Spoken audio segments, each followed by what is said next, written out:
avoir un petit peu plus de téléphone. En attendant, moi, je suis avec Chantal Sullivan, qui est responsable du bureau régional de la Nodière et permanente à l'association. Chantal, racontez-moi un petit peu quel service vous offrez aux membres. À l'association dans la région de la Nodière, on a un service d'information référence. On a aussi un service de soutien, c'est-à-dire qu'on aide les parents dans leur démarche. Je pense que c'est l'essentiel pour eux d'avoir un support parce qu'ils ne savent pas toujours vers quel service aller, alors on les guide. On a aussi un service de répit, de gardiennage. On forme les gardiennes et on les réfère. On a aussi un service de prêt d'aide technique. C'est des équipements dont les parents ont besoin pour leurs enfants. Alors on leur prête ces équipements-là. On a aussi, bien sûr, un service de promotion qui est l'objectif principal de l'association, c'est-à-dire qu'on essaie de promouvoir les droits des personnes handicapées et on les représente à différents niveaux. Est-ce qu'il y a beaucoup de personnes qui font partie de cette association-là dans le coin de la Nodière? À la Nodière, on compte actuellement une centaine de membres, actifs et inactifs, c'est-à-dire qui ne sont pas nécessairement membres, mais qui reçoivent des services indirects.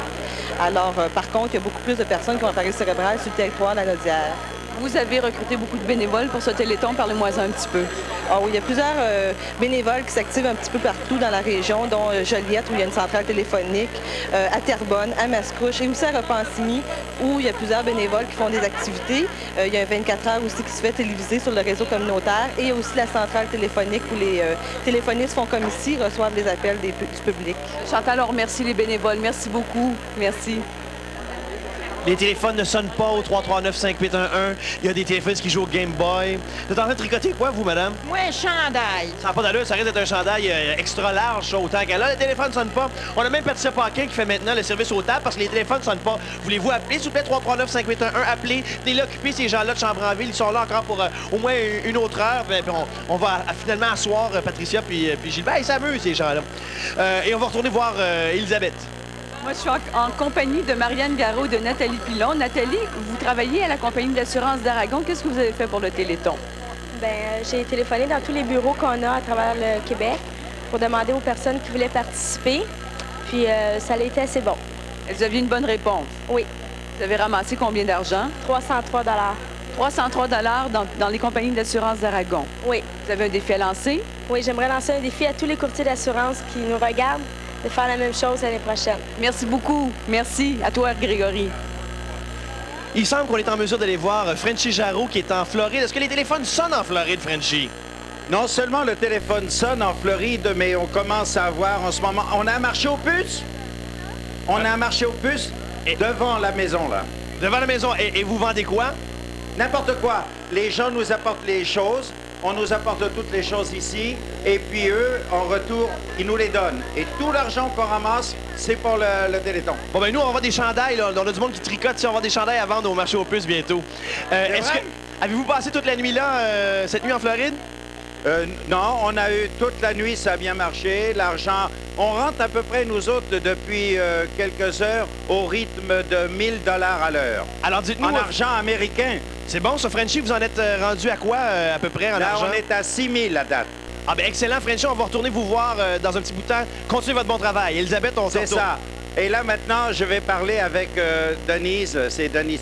Gisèle Viau, je sais pas pourquoi je l'appelle. C'est la vice-présidente du chapitre ici. Et elle a travaillé, elle aussi, toute la nuit. Ça rentre bien en ce moment? Ah oui, ça va très bien. Puis venez nous encourager cet après-midi chez Frenchy. Puis au Starting Point sur la plage, on vous attend. On a des tirages, on a toutes sortes de choses. Encouragez-nous. On va le faire. Et nous, on vous rappelle, notre numéro de téléphone, c'est 305-923-4510. Merci beaucoup, Frenchy. On va retourner un tout petit peu plus tard. Elisabeth. Salut, à tout à l'heure. Belle collaboration de la Floride, une première au Téléthon cette année.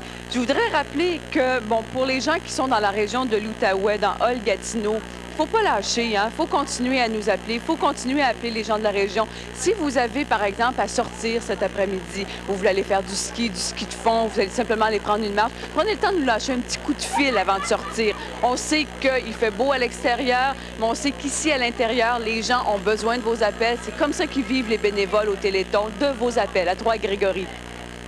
Il y a des activités en Floride, il y a des activités aussi dans le Haut-Richelieu. Je suis avec Mme Signori, qui est la présidente, la patronne d'honneur de cet endroit. Comment ça se passe dans votre région? Ça va très bien. Aujourd'hui, à Saint-Constant et à Marieville, toute la journée, à l'Hôtel de Ville, les gens peuvent aller donner des dons, et en personne, ou à téléphoner s'ils ne peuvent pas s'y rendre.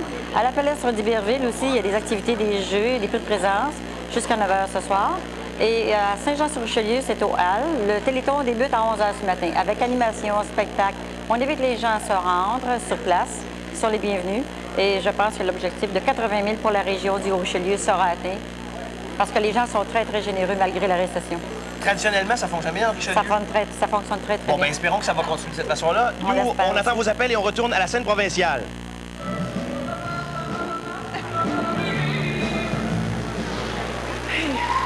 « 10h05, déjà 10h05, et il fait un temps splendide. Hey, il y a de plus en plus de monde ici, même au complexe des Jardins, puis l'invitation est toujours lancée.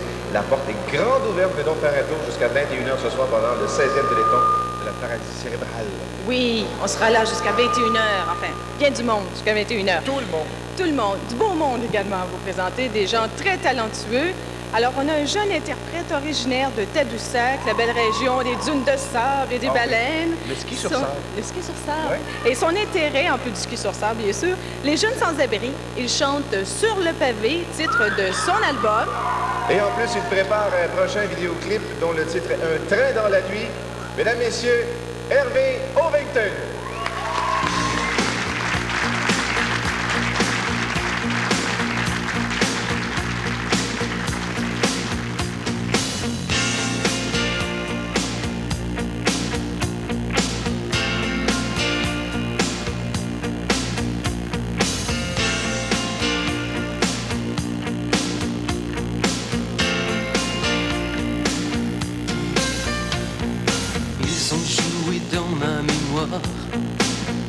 Ils ont tout fait sauter sans le savoir. Tous mes points de repère, tout ce qui était mon univers. C'est comme si j'avais pas eu d'enfance. À la place, ils ont mis des tours immenses. Ils ont caché mon passé comme un trésor sous le pavé.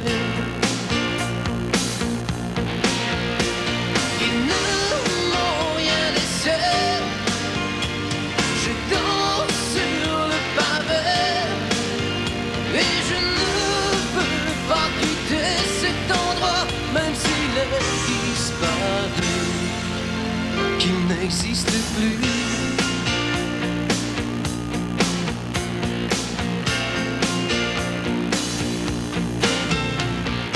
Tous les liens, ils les ont coupés. Je ne sais plus vraiment quand vient l'été. Si quelqu'un me demande où t'en vas-tu, je suis perdu. Ils ont fait de moi un exilé. Ils ont coulé dans le béton armé pour faire passer les métros, tout ce que je trouvais beau. Ils ne m'ont rien laissé. Je danse sur le pavé et je ne veux pas quitter cet endroit, même s'il n'existe plus. C'est un endroit plein de lumière, comme le bonheur éphémère.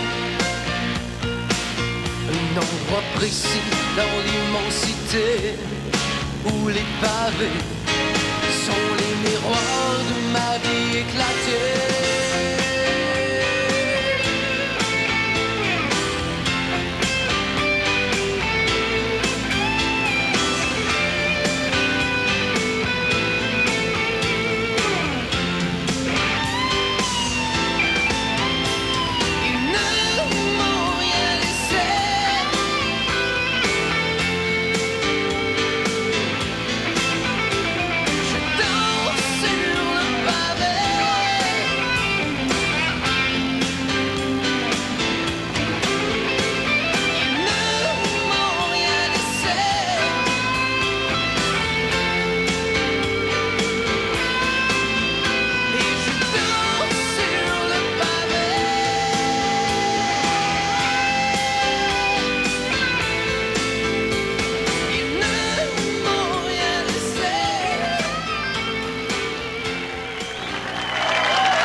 Eh bien oui, des gens qui font des pieds, des mains, surtout du microphone et surtout du téléphone. Nos amis en région, en compagnie de Nicole et de sa joyeuse équipe.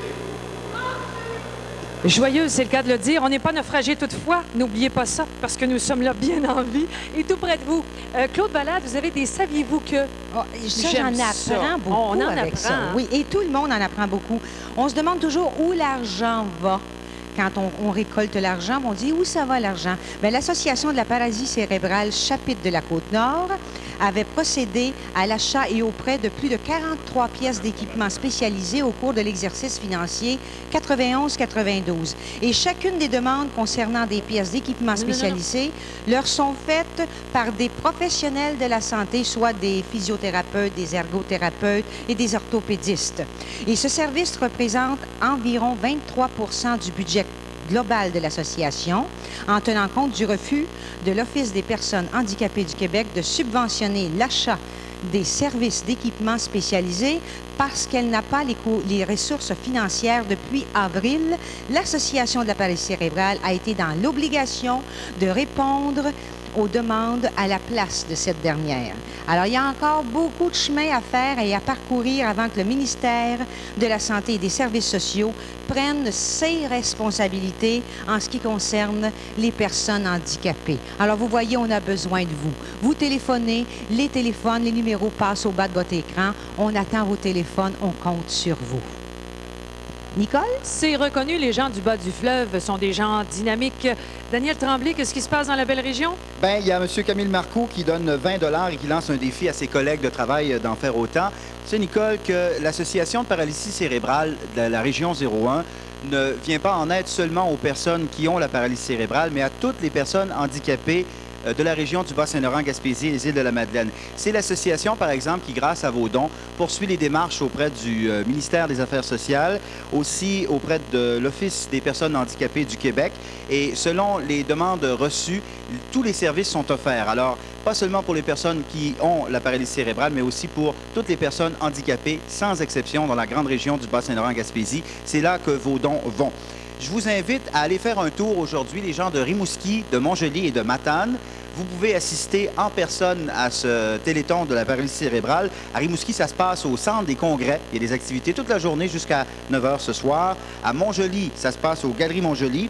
Et à Matane, ça se passe aux promenades du Saint-Laurent. On est rendu à 26 123 $. Et on en a... Mais merci. Notre objectif est de 300 000 $. Ça va un petit peu moins bien, un petit peu moins rapidement que l'année passée. Je sais que dans le Bas-Saint-Laurent-Gaspésie, on a l'habitude de donner vers 4-5 heures. Mais si on peut dépasser l'Estrie ou la Mauricie avant midi, moi, je vais être très content, nous autres aussi. Alors, composez les numéros de téléphone qui sont au bas de votre écran. Je ne sais pas ce qui se passe avec Robert et Rémi. Ils me regardent et ils disent « Nicole, si tu savais. » Je ne sais pas. Ah oui. Mais je vais juste donner quelques informations avant Nicole et on a une petite surprise pour vous que Rémi nous a concocté, en fait, une personne impliquée dans l'association. Alors, un gros merci aux personnes qui ont donné. De dons fort importants ici. Le Club Rotary d'Amos, 500 $, non négligeable. La compagnie Louis Bourg de LA1 Baie James, 600 $. La municipalité de la Baie James, secteur Joutel, 100 $. Un gros merci. Également Émilien Fauché, Sergaz, Rivière-Eva, 25 $. Le personnel d'exploration Noranda Limité, 100 $, secteur Matagami, soit dit en passant. Le Club Chevalier de Colomb, Sanitaire, 25 $. Et pourquoi ne pas lancer un défi aux autres Chevaliers de Colomb? Tembec, Témiscamingue, 250 $. Forage SDS, 300 $. Et enfin, Sonia Trottier, CLSC, 20 $ d'Amos. Bon, maintenant, je vais vous montrer quelque chose. On va vous expliquer ça, Nicole. Absolument que vous soyez à l'écoute, c'est fort important. Voici Nicole Simard pendant le Téléthon. La voici à la fin du Téléthon. Parce qu'elle a travaillé très fort. Et ça, il faut expliquer. Qu'est-ce qui a fait ça? C'est parce que les gens de la Témiscamingue et jeunes sont très créatifs. Et puis, ils ont fait des petites affaires de même pour ramasser des sous au Téléthon.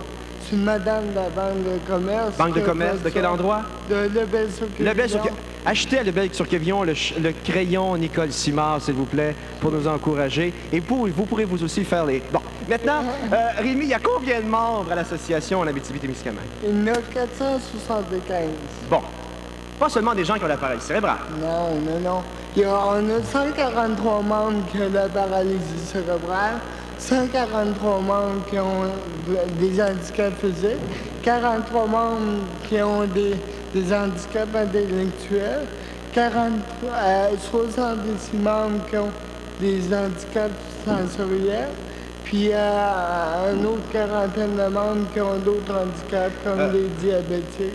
Pourquoi prendre plusieurs types de personnes avec des handicaps? C'est que nous, en étant une région éloignée, puis en étant sensible à la cause des personnes handicapées qui ont beaucoup de besoins, ben on se dit, on ramasse de l'argent, on est bien nanti, puis il faut que... Pour la qualité de vie. C'est ça. Téléphonez et achetez le crayon Nicole Simard. Aïe, aïe, aïe, aïe, aïe, aïe. C'est une bonne idée, Robert. Eh bien, Lise Goulet nous apporte des nouvelles toutes fraîches de la région de l'Outaouais en compagnie de Gilles. J'ai bien hâte de connaître ces nouvelles. Bien, des nouvelles avec des activités aussi. Je ne sais pas si on devrait faire ça avec le micro. Je ne sais pas ce qu'il fait avec ses mains après. OK. Il se passe des choses exceptionnelles en Outaouais. Lise, qui est la coordonnatrice, qu'est-ce qui se passe exactement? Oui, maintenant, présentement, il y a le quilliton qui se passe à la salle Annick sur le boulevard Saint-Joseph à Hall jusqu'à 9 h ce soir. On invite les gens à aller voir. Et au Carrefour aussi, jusqu'à midi. Alors, allez le voir. Mais tu sais, Gilles, 34 500, c'est 17 seulement, hein? Alors, les gens de la région, là, on est sportifs chez nous. Vous allez sortir. S'il vous plaît, appelez-nous avant de partir. Il faut que vous fassiez votre don, c'est important. On a un petit bout de chemin à faire encore. L'objectif, c'est de 195 000 $. On est rendu à 17 de l'objectif. Puis là, il faut vraiment faire des choses exceptionnelles. Écoutez, il y a les cadets de l'air aussi qui organisent quelque chose de spécial. Le 8 février, une course en fauteuil roulant. Ça va ramasser des sous, mais ça va également sensibiliser les jeunes aux fauteuils roulants comme tel. Puis on va aller du côté des Chevaliers de Colomb. Eux aussi sont impliqués. Il faut le dire, il faut en parler tout de suite. Oui, le 9 mai, un barrage de rue et ça devrait rapporter entre 5 et 7 000 $. J'aimerais qu'on parle aussi, Lise, des bénévoles à l'intérieur des caisses populaires actuellement, parce qu'on peut les rejoindre. Ils sont là, ils sont accessibles, ils sont vraiment présents et présentes dans nos milieux. Le Téléthon, il se fait à l'envers chez nous. Et les gens des caisses populaires, il ne faut pas oublier la Société nationale des Québécois aussi, ça travaille, ça appelle les gens. Alors, quand vous recevez leurs appels, s'il vous plaît, donnez, c'est important. Ce qu'il y a de plus important, c'est que tout ce qui a été parcouru au cours des 40 dernières semaines en Outaouais, les gens qui ont été vus, les caisses populaires, faut dire également qu'il y a une implication qui est majeure. Il y a eu un éveil concernant le Téléthon de paralysie cérébrale. Oui, cette année, avec le retour des caisses populaires, c'est sûr, on a rencontré un peu tout le monde. On a parlé de l'association. Les médias se sont impliqués également. Ça a été formidable. Merci beaucoup, Lise Goulet. On attend vos dons, mesdames et messieurs, en Outaouais. Vous savez, moi aussi, j'ai le droit de lancer des défis. Depuis déjà 4 ans, je parle des gens qui font la vie à Montréal. Eh bien, tous les gens des services municipaux, des services publics, vous qui êtes à la Ville de Montréal, vous avez sûrement un beau dollar tout rond à nous donner pour le 16e Téléthon de la paralysie cérébrale. Alors, on compte sur votre générosité et on va faire un saut chez nos voisins du plateau provincial.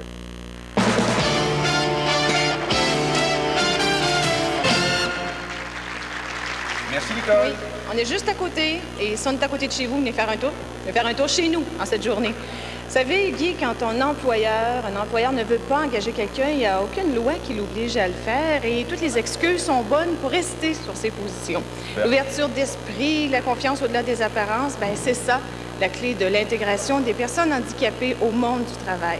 Et pour ceux qui ont la paralysie cérébrale, c'est tout un défi.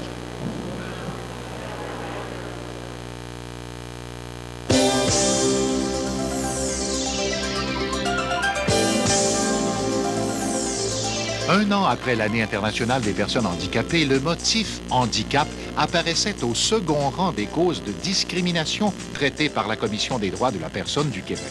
En 1992, ce motif n'est toujours pas délogé de son rang. Peu d'entreprises perçoivent positivement les personnes handicapées qui frappent à leur porte. Le refus à l'embauche fait la règle pour ces candidats. Pourtant, nous savons tous combien le fait d'occuper un emploi satisfaisant peut générer en nous un précieux sentiment de valorisation. Si chacun a ses limites, chacun a aussi des capacités véritables. L'aptitude ou l'inaptitude au travail dépend souvent des moyens mis à la disposition de l'employé. Rendre les lieux de travail accessibles ou adapter un poste de travail sont autant de manières pour faciliter l'intégration au travail. L'insertion dans le milieu de travail, pour Sophie, c'est très envisageable. Elle va être capable de faire des tenues de livre, de faire tout ce qu'il y a besoin dans un bureau ou dans une entreprise même. On ne fait pas de cadeaux ni de privilèges à une personne handicapée lorsqu'on l'engage dans une entreprise. On comprend simplement que cette personne a le droit de travailler. Moi, je souhaite que mon enfant soit accepté tel qu'il est et qu'il puisse fonctionner tout au long de sa vie normalement. Avez-vous envie de relever le défi en allant au-delà des apparences?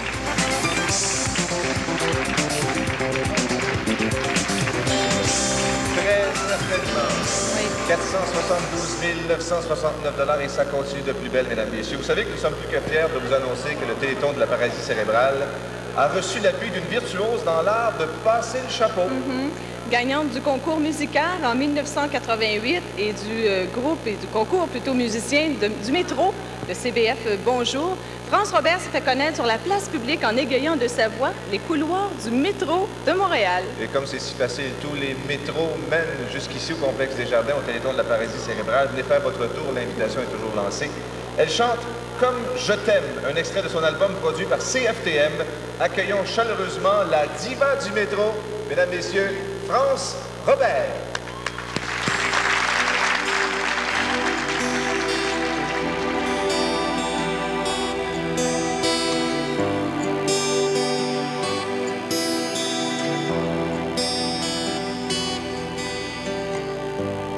Comme je t'aime et tellement que je m'enivre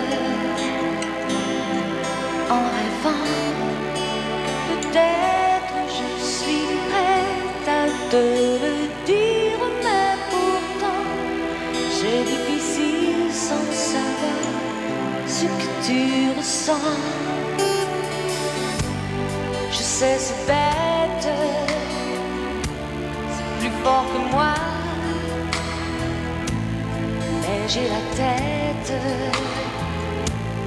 pleine de toi et je passe mes nuits blanches à t'imaginer près de moi et j'ai mal de savoir qu'elle est dans tes bras. Amoureuse en secret, sans le dire, oh et moi qui croyais que je n'aimerais plus jamais. Dans tes yeux, je sens renaître le feu que l'autre avait éteint. Comme je t'aime, comme je t'aime. Je suis plus la même, j'oublie mes rendez-vous, je pars dans mes rêves et j'oublie tout. Je m'entête à ne pas admettre que tu ne m'aimeras jamais et qu'au fond j'ai peut-être perdu la raison. Et comme je t'aime, et comme j'ai froid d'être la seule à le savoir, car je marcherai des milles pour me serrer contre toi. Pour ton sourire, je ferai n'importe quoi. Amoureuse en secret, sans le dire, oh et moi qui croyais que je n'aimerais plus jamais. Dans tes yeux, je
France Robert. Et comme on les aime, nous aussi, les gens qui s'impliquent dans ce Téléthon. Il y en a plusieurs encore une fois. C'est l'heure encore une fois de retourner au plateau régional avec Nicole et ses amis.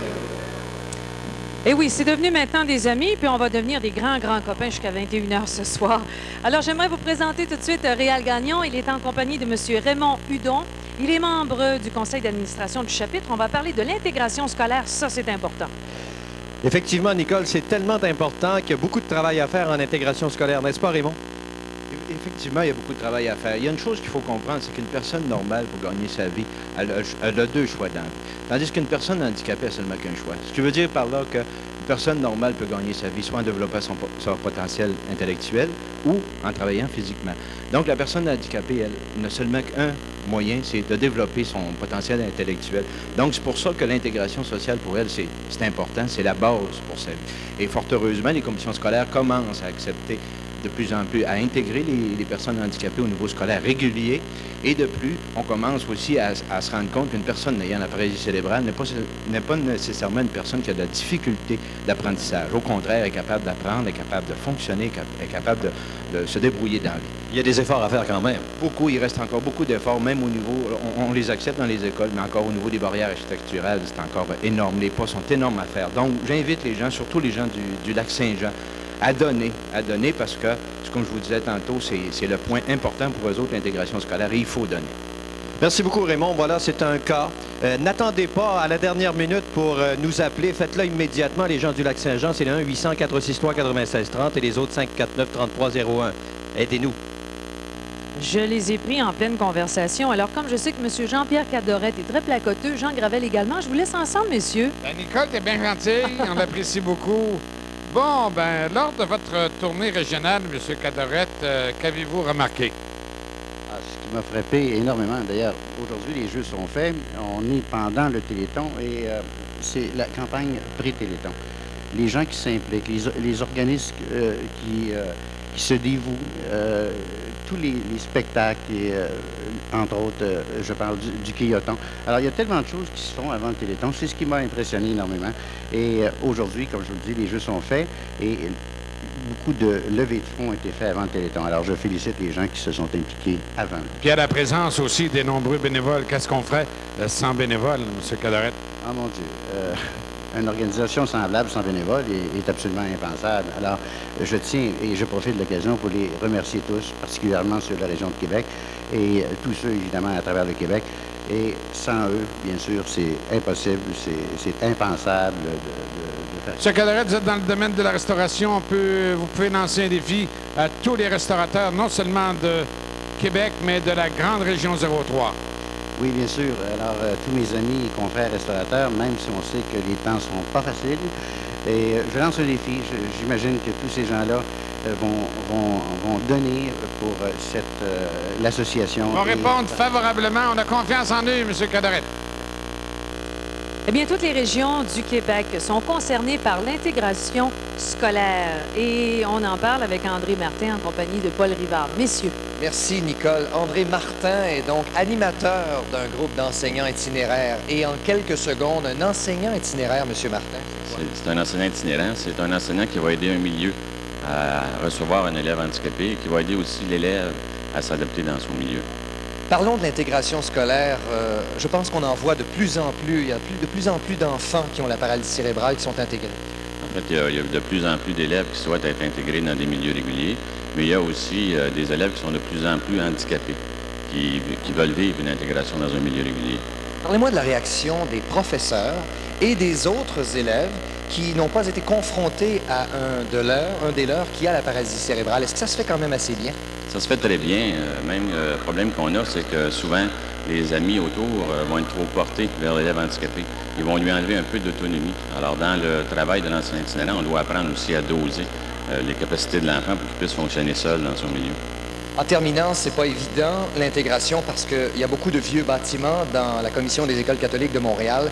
Vous avez un vieux rêve qui est peut-être sur le point de se réaliser. En quelques secondes, c'est la construction d'une école adaptée. En fait, c'est pas la construction, c'est une école qui existe déjà. C'est l'école Marie-Favry. qui, en septembre prochain, va recevoir des élèves handicapés. L'école va être identifiée comme école désignée pour élèves handicapés physiques. Alors, il y aura des ressources particulières qui seront intégrées dans le milieu, en termes de préposés, pour l'aide à l'habillage, soins d'hygiène, l'alimentation, différents types de services supplémentaires. Merci, M. André Martin. À vous, Nicole. Après l'intégration scolaire, l'intégration sociale, il faut aussi parler pour ces gens qui ont la paralysie cérébrale de transport adapté. Claude Bolduc, votre invité, nous en parle. Oui, François Roy, nous, quand on veut transporter, on prend l'auto, l'autobus, le taxi, on n'a pas de problème. La personne handicapée, c'est pas la même chose. La personne handicapée a besoin, évidemment, de véhicules adaptés et de parcours, je dirais, presque personnalisés dans certains cas. Et ça, mon ami, ça suppose la concertation. C'est un mot à la mode, mais on va vous le servir encore ce matin. La concertation, d'abord, entre les individus qui ont des besoins, les organismes qui ont des besoins, les CLSC, les CR3S, le ministère des Transports, qui est un bailleur de fonds, et les municipalités. Mais vous savez que dans les hôtels de ville, les esprits sont ouverts. Ça va assez bien, ça va tellement bien que 80 de nos municipalités dans la région 04 profitent du transport adapté. Mais c'est ça, il y a d'autres municipalités qui ont suivi le modèle. Tout le monde s'en bat. Oui, puis il y a même une première au Québec, c'est qu'on a un protocole d'entente entre différentes municipalités, ce qui permet, par exemple, à une personne de Latuc de profiter d'un transport adapté et de se rendre voir son beau-frère à Trois-Rivières, par exemple, ou son animateur de radio préféré. Alors, dans la vallée du Saint-Maurice, actuellement, ça existe, le transport intermunicipal adapté. Et éventuellement, ça va s'étendre aussi à la Rive-Sud, mais pour ça, il faut que les gens nous aident, il faut que les gens participent au Téléthon. Et quand on parle de la région, c'est Mauricie, Bois-Franc-Drummond, il faut que tout le monde donne. Voilà. OK, il y a eu des dons cette nuit. Cette nuit, j'ai eu le bonheur de venir ici vous remplacer et d'offrir des dons pour, entre autres, les deux Quilletons, Grand-Mère et Saint-Adelphe, ainsi que la collecte de Sonia Carignan à Cap-de-la-Madeleine. Ça totalise 5 000 $, les tout ensemble. Bravo! Bonjour, Nicolas. Il y a Nicolas et Sophie Roy qui sont venus spécialement de Sherbrooke pour nous parler, et on le mentionnait tantôt, d'intégration et des activités scolaires. C'est important pour eux. Hein, Raymond? Oui, Sophie, on en parlait un petit peu plus tôt ce matin. Ça s'est bien fait, l'intégration pour Nicolas à l'école. Oui, ça s'est avéré très positif pour lui. On n'en revient pas, nous autres, de jour en jour, des progrès qu'il fait. Il n'y a pas seulement l'intégration scolaire dans son cas. Il participe à d'autres activités à l'extérieur de l'école et avec d'autres enfants. C'est ça. L'association favorise les activités plus parascolaires, là, comme nous, on va à la piscine une fois par semaine. C'est toujours des sessions d'environ 10 semaines. Et ça nous donne l'occasion d'échanger avec d'autres parents, puis eux autres aussi, tout en s'amusant. C'est ça qui est important de dire, que les autres parents qui n'ont pas encore contacté leur chapitre local de l'association, ils se doivent de le faire. Oui, c'est important aussi de se regrouper pour avoir du support et puis échanger, pas se sentir isolé. On pense des fois qu'on est tout seul avec ça, mais il y en a beaucoup d'autres aussi. On vous remercie beaucoup d'être venu de Sherbrooke et de nous avoir expliqué comment ça se vit à tous les jours avec Nicolas. Bye-bye, Nicolas, merci.